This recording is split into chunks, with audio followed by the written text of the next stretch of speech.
I'm Amy Dunker at Clarke University. Welcome to Trumpet Quick Lessons. Hey, let's take a look at Audition Solo 3C for the trumpet. This happens to be a little special to me this year because it is the Minnesota All-State Band Audition Etude. And I grew up in Jackson, Minnesota. I was a member of the 1982-83 Minnesota All-State Band, and I had a wonderful experience. So I'd like to encourage everyone to give it a try. It's a great opportunity. So if we're going to look at the audition solo, it starts out, it says Allegro scherzando, which means quick and playful. So in this case, you want to play really lightly. It'll also help your speed and dexterity. So you get something like, so you want it to be that light. The opening makes use of the F major arpeggio, so you should practice that.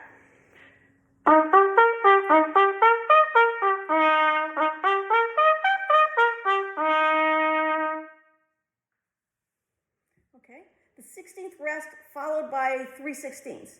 Be a little careful with that, making sure that you don't take too long on the rest. So you want to work on a subdivision and just do.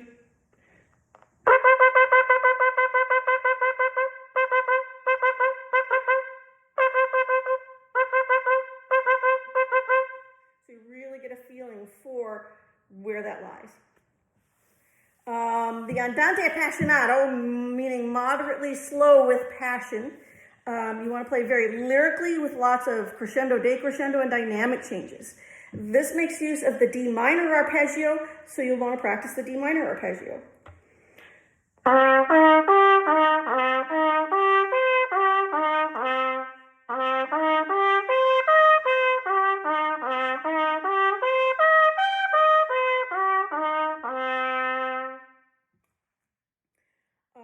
Measure 3 and 4. Getting those triplets in time can be a little tricky, so you want to really use the metronome there and be fussy. The Allegro maestoso presents a couple of tricky things. One of the tricky things is the triplets going into the dun, da-ga-dee, da-dum. So I made up a little exercise that'll help you practice the da-ga-dee, da-dum. First we start out placing the 16th notes, and then we gradually take one away until you can really feel where it belongs.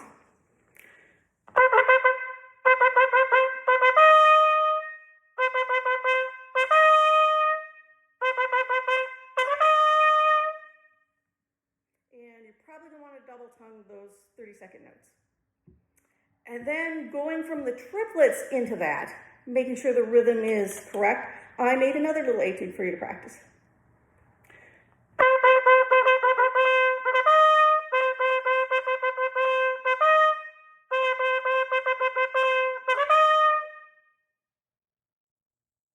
Once more on that one.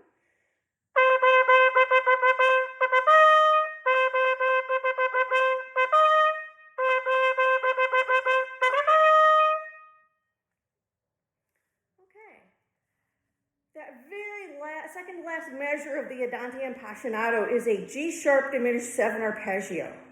So if you practice the arpeggio, it'll make the lick go a lot easier.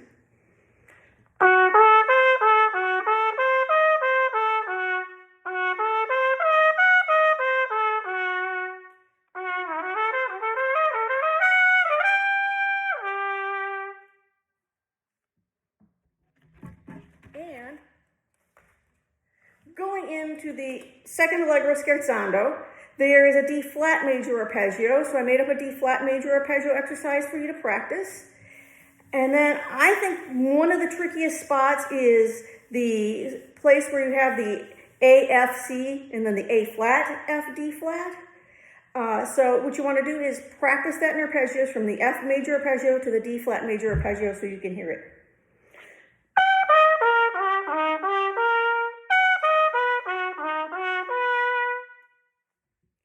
If you're having problems placing that, slur the exercise first.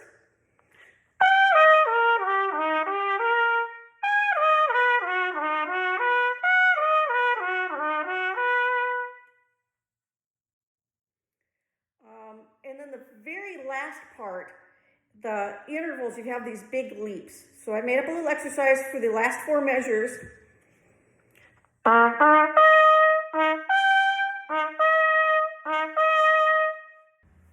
Okay, another tricky spot is the 2-4 to the 6-8 to the 2-4.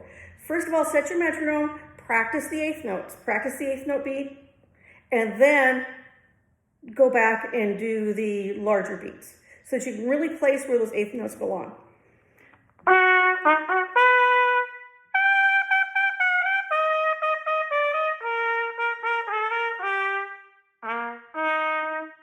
Especially for that last one, because it's going to feel really late to you, but that's what's actually written. All right, best of luck with your audition.